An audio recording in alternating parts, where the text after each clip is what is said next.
Halo, gue Coki Pardede, ada di Shopee Canda. Pasti beberapa dari kalian kaget ya, kenapa seorang Coki Pardede bisa ada di Shopee Canda. Sebenarnya sudah ketebak lah. Nih alasannya gue kasih tahu. Pertama, Shopee nama maskotnya Coki. Nama gue Coki. Nah, sebenarnya kan tinggal tunggu waktu aja sampai gue ada di sini. Cuman bedanya memang kalau Cokinya Shopee itu dia banyak manfaatnya. Kalau Coki yang ini banyak kontroversinya. Ya tapi nggak apa-apa. Akhirnya saya ada di sini. Dan yang paling lama sebenarnya dari syuting ini adalah ngebrief. Ngebrief untuk memastikan candanya Shopee dan candanya saya tuh ada di frekuensi yang sama. Karena kan teman-teman tahu ya, candanya saya tuh agak-agak kontroversial. Jadi saya di brief untuk membahas mengenai kelakuan orang-orang di medsos. Saya sebenarnya sangat ingin membahas kelakuan orang-orang di medsos, tapi bagaimana saya ingin membahasnya kalau Twitter saya saja disuspend oleh... Jadi Twitter saya disuspend oleh netizen karena ada beberapa masalah. Tapi tenang, sosmed itu kan bukan cuma Twitter. Sosmed itu ada banyak. Salah satu sosmed mungkin yang akan gue bahas adalah Instagram. Biasanya kita selalu lihat tuh di Instagram tuh selalu identik dengan orang yang apa ya? Dia selalu Instastory dia lagi ada di mana, benar kan? Dan itu biasanya dia selalu pindah-pindah tuh. Misalnya contoh hari Senin, halo guys, gue lagi ada di Bandung, gokil. Hari Selasa, halo guys, gue lagi ada di Medan, anjir dari Bandung ke Medan, gokil. Hari Rabu, halo guys, gue lagi ada di Makassar. Ini untuk di mata orang tidak terlatih. Ini terlihat seperti traveling, betul? Tapi sebenarnya bisa saja dia buronan polisi. Makanya dia pindah-pindah. Coba kalian lihat, waktu halo guys, gue lagi ada di Bandung, itu pasti matanya agak gini-gini kan? Itu karena dia mencari intel. Siapa tahu di sekelilingnya ada intel. Nggak gini, belum tentu apa yang ditunjukkan orang di Instagram itu adalah yang sebenarnya gitu loh. Jadi jangan terlalu percayalah sama Instagram. Oh iya, sama satu lagi, kalau ngomong soal Shopee ya, ini gue baru kepikiran. Lo tau nggak apa yang bikin Shopee itu lebih unggul daripada e-commerce lainnya? Dia paling sering kasih gratis ongkir, oke? Dia paling sering kasih gratis ongkir. Jadi ini memudahkan setiap orang untuk bisa menerima paketnya. Malah gue denger bocoran, tadi gue ngobrol sama orang Shopee. Nanti buat lu yang ada di daerah-daerah terpencil atau di gunung-gunung, lu tetap akan bisa mendapatkan paket lu, tidak menggunakan kurir, tapi nanti ada namanya Shopee Magic. Jadi paket lo itu akan dikirim melalui santet. Loh, kok kalian ketawa? Ini benar loh. Jadi nanti misalnya ya, kalian ada di gunung gitu, terus kalian tanya, aduh kok paket mama ini belum datang-datang ya? Langsung keluar paketnya di depannya. Ya tidak, itu komedi ya, masalah serius, tidak mungkin dong. Itulah komedi aman saya.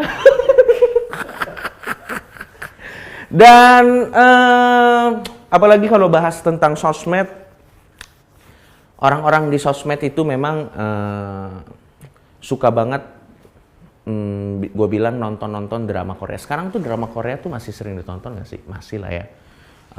Nyokap gue itu salah satu orang yang suka nonton drama Korea. Nggak gini, gue nggak masalah kalau lo nonton drama Korea, it's okay. Kalau memang bagus silahkan.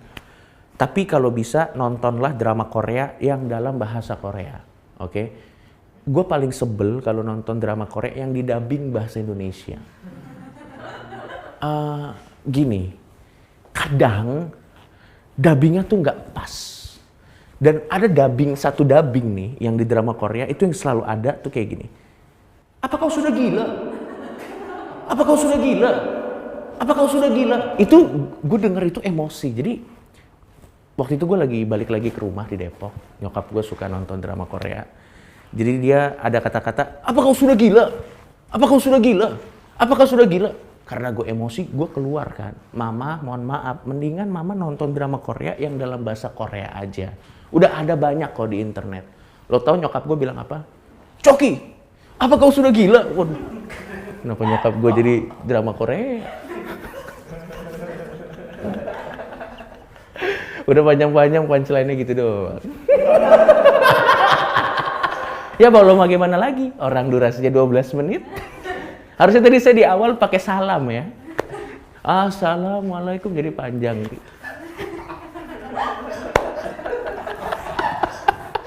Aduh. Dan balik lagi kalau misalnya kita bahas mengenai perilaku netizen di sosmed ya. Salah satu hal di sosmed yang nggak pernah hilang dari zaman dulu sampai sekarang itu adalah cerita horor. Apapun sosmednya, mau itu Facebook, mau itu Twitter, mau itu Instagram, pasti ada netizen yang selalu berbagi cerita horor. Dan dari tahun ke tahun, cerita horornya mungkin tempatnya beda, yang ngalamin beda, tapi inti dari cerita horor yang di-share di sosmed itu selalu sama. Ini gue garis bawahi ya, selalu sama. Ini salah satu contohnya. Cerita horor yang selalu ada tuh pasti gini, ada orang dia meninggal, habis itu waktu dia meninggal yang ngubur lupa ngebuka tali pocong orang yang meninggal, oke? Ini pasti ceritanya selalu sama nih. Mau itunya di mana, yang ngalamin siapa? Dia lupa ngebuka tali pocong orang yang meninggal dan akibatnya tahu apa? Si target nih yang tali pocongnya lupa dibuka, akhirnya jadi hantu. Gerayangin desa setempat minta tolong supaya tali pocongnya dibuka. Yang pertama, kita bisa belajar banyak dari cerita ini. Ini kan karena kelalaian satu orang. Iya dong, ini ada satu orang lalai nih. Dia lupa nih buka tali pocong.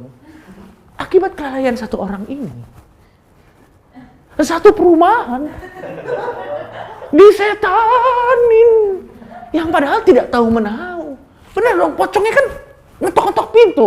Tolong bukain tali pocong saya. Loh, mohon maaf Pak Pocong. Saya tidak terlibat dalam prosesi penguburan Anda. Jadi solusinya tahu nggak apa? Solusinya harus ditulis inisial dan alamat siapa yang ngikat tali pocong. Supaya kalau lupa, misalnya dia lupa nih ya, yang ngubur dia lupa ngebuka tali pocong. Itu si pocong tahu harus bisa berminta pertanggungjawabannya ke siapa dan alamatnya di mana. Jadi yang dihantui rumah itu aja, jangan satu komplek. Kan enak, misalnya pocong, anjir gue lupa dibuka nih. Terus dia tinggal gini kan. Ini talinya gini kan, oh Pak Budi di Jalan Nangka. Dia tinggal jalan ke Jalan Nangka. Iya kan? Pak Budi buka tali pocong saya. Begitu dibuka, oh maaf Pak Budinya udah pindah, bang. Dikasih alamat palsu taunya. Itu satu. Satu lagi, ini cerita hantu yang selalu ada tapi versinya beda-beda.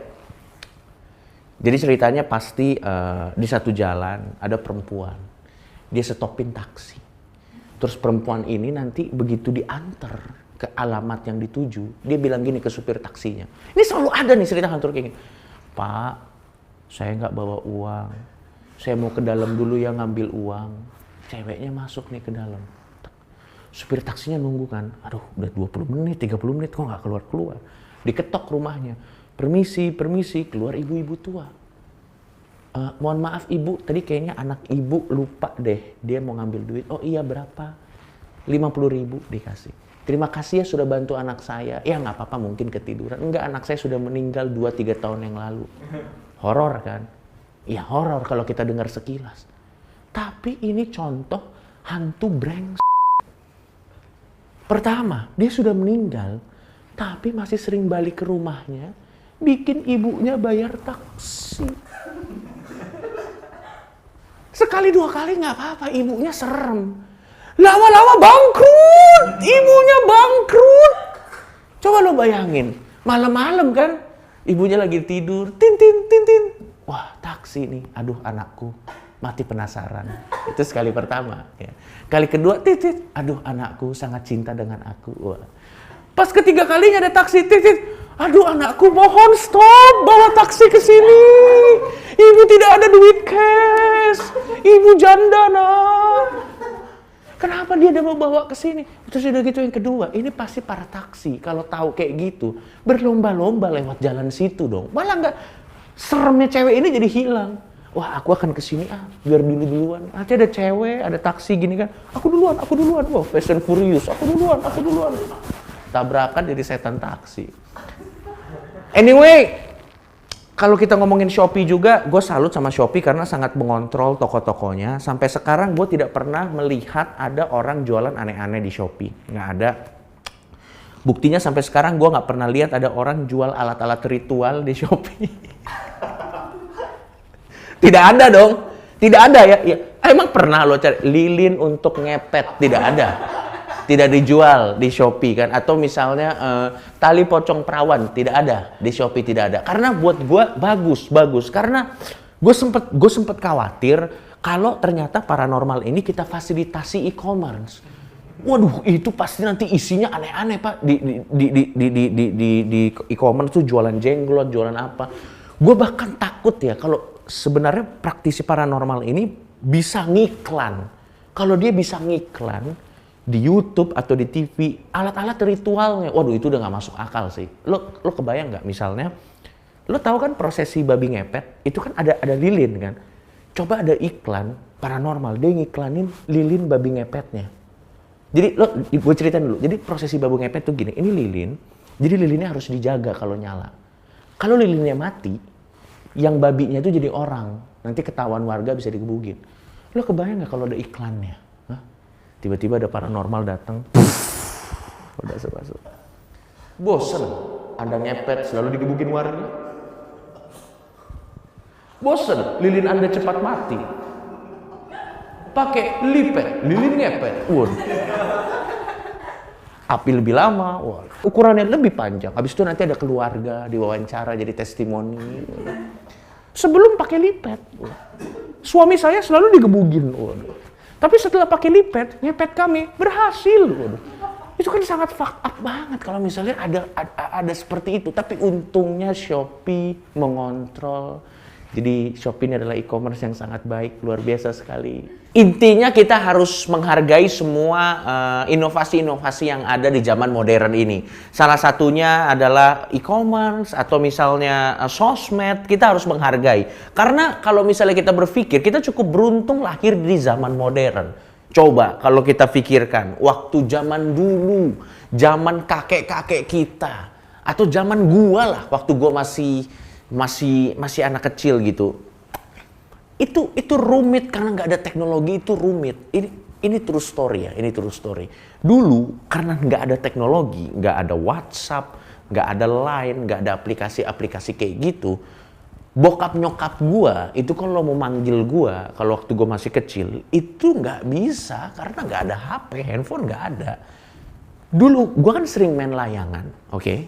Kalian tahu bokap nyokap gua kalau mau manggil gua pakai apa? Pakai layangan juga, biar lo tahu. Gue lagi main layangan nih, gue naikin layangan kan. Nyokap gue naikin layangan, tapi ada tulisannya, Coki pulang. Gue turunin dong layangan gue kan. Wah, gue turunin layangan gue. Gue tulis, gue naikin. Enggak Hah, anak sialan. Diturunin sama nyokap gue. Ditulis naikin lagi. Nanti mama bilangin papa loh. Benar ada layangan bokap gue. Ayo Coki pulang. Ayo pulang. Gitu.